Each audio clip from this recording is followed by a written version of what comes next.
दिल्लीतल्या जंतर मंतरवर देशभरातले तरुण येत आहेत. गेल्या काही दिवसांपासून घरदार सोडून तरुण इथंच मुक्कामी आहे. अशा स्थितीमध्ये त्यांना खाण्यापिण्याची सोय पूर्ण केली जात आहे. काही जणांना त्रास होत आहे, काही जणांना आरोग्य बिघडलेलं आहे. 2 दिवसापूर्वी जखमी झाले. या सगळ्यांची काळजी घेण्यासाठी जंतर मंतरवरच्या या मुख्य व्यासपीठाच्या बाजूला लावलेली आहे. मला विश्वास वाटणार नाही, सगळे मराठी तरुण आहेत, महाराष्ट्रातून आलेले आहेत आणि इथं आलेल्या देशभरातल्या वेगळ्या राज्यातून आलेल्या मुलांना औषध गोळ्या देण्याचं काम करतायत. बघा, ह्या वेगवेगळ्या गोळ्या आहेत, ही डॉक्टर मंडळी आहे, वेगवेगळ्या गोळ्या आहेत, त्या चेक केलं जात आहे. औषधं आहेत, त्याचबरोबर जखम झाली तर त्याला जोडण्यासाठी बँडेज आहे. बीपी कमी जास्त झाला तर ते तपासायचं आहे. तर ही सगळी व्यवस्था इथे केलेली आहे. ORS आहे, मास्क आहेत आणि सगळ्यांना काळजी घेण्याचं आवाहन ते करतायत. मराठी माणसाला अभिमान वाटावा असं तुम्ही काम करताय इथे. हे आता क्या लगा था? डंडा। कब लगा था? कल कल कल कल डंडा लगा था। तो कल तक ये बैंडेज नहीं लगाए? ये पहले इस पे पट्टी बोला तो चलता। तो बताओ, ये जो लोग हैं ना, मराठी है, महाराष्ट्र से आए हैं डॉक्टर, और वो सब बच्चों की ख्याल रख रहे हैं, क्या बताएंगे? मैं यही बोलूंगा कि डॉक्टर हमारे यहाँ पर भगवान का दर्जा देते हैं, तो असली भगवान तो यही है जो हम बच्चों को संभाल रहे हैं, पुलिस वालों की तरह मार नहीं रहे हैं।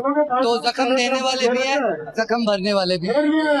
तो हम अपने देश के साथ हैं, बस हम आप ही के बच्चे हैं। मध्ये सहभागी झाल्या तरुणाची प्रतिक्रिया.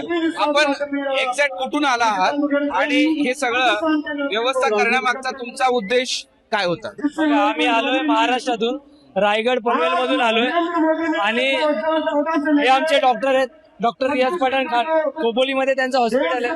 आम्ही त्यांच्यासोबतच इथे काम करतोय. मी डॉक्टर नाहीये पण फर्स्ट एड करू शकतो, एवढी माझी कॅपॅसिटी आहे. फर्स्ट एड आपण सुद्धा लावू शकता. कापूस, पेन कुठे लागले, बांबू लागला असेल त्याला जखमाला लावायला सोप्रोमायसिन औषध, या सगळ्या गोष्टी आम्ही करू शकतो. मी स्वतः पेशाने वकील आहे, त्याच्यामुळे मी माझी प्रॅक्टिस सोडून जंतर मंतर पहिल्या दिवसापासून इथे काम करतोय. जंतर मंतरवर तरुण मुलांची, गावागावातून आलेल्या मुलांची काळजी घेणारे तुम्ही डॉक्टरच झालात ना?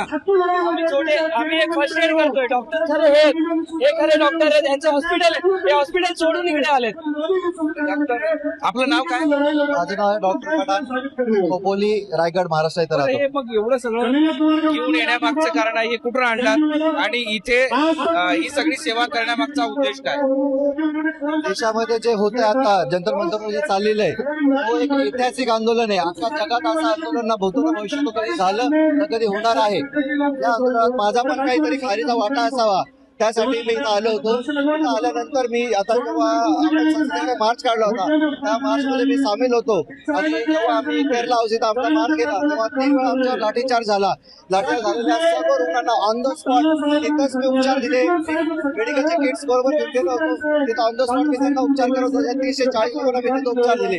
त्यानंतर इथं जंतर मंतरवर दुसऱ्या दिवशी 500 असे लोक होते ज्यांच्यावर लाठीचार्ज झाला होता, त्यांना मार झाला होता, त्यांच्यावर आम्ही उपचार केले.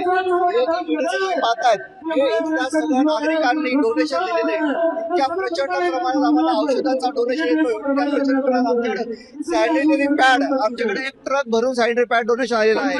मेडिसिन आमच्याकडे एक ट्रक भरेल एवढा मेडिसिन आम्हाला डोनेशन आलेलं आहे. इतक्या प्रचंड प्रमाणात आमच्याकडे औषध होत आहे. या देशातील नागरिक पाठवतात. केरळामध्ये डोनेशन येतो, बंगालमध्ये डोनेशन येतो, हैदराबादवरून डोनेशन येतो, अख्ख्या भारतातून डोनेशन येतो. हे मेडिसिन सगळे कुरिअरवाले आणून देतात आम्हाला. इतक्या प्रचंड प्रमाणात औषध येतात. अशी वेगवेगळी राज्याची टीम पण तिथे काम करत असते असं दिसतंय की तिकडे संसद भवनकडे जाणारा जो मार्ग आहे, कॅनॉट प्लेस कडे जाणारा जो मार्ग आहे, त्याही ठिकाणी काही अँब्युलन्स थांबलेले आहेत आणि अनेक जण स्वयंस्फूर्तीनं औषध गोळ्या आणतायत आणि ते इथल्या तरुणांना देत आहेत. तर ही सगळी मराठी तरुणांची